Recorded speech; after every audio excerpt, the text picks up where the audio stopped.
Transport नगर में मैंने एक टूटी और गंदी कार देखी। शीशे धुंधले, बॉडी पर जख्म और इंजन जैसे सांसों के भरोसे। लोग हंसते हुए निकल जाते हैं, अब इसका क्या काम।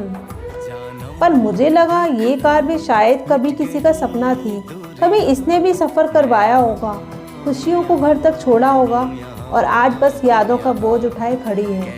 शायद ज़िंदगी भी ऐसी ही होती है, जब तक चलती है सब साथ, रुक जाओ तो बस ट्रांसपोर्ट नगर में मिलता है, जहाँ पुरानी चीज़ों को बेकार कह दिया जाता है। पर याद रखना, टूटी हुई चीज़ बेकार नहीं होती, बस थोड़ी मरम्मत मांगती है। बस आज उस कार को देखकर यही सोच आई, जस्ट माय थॉट।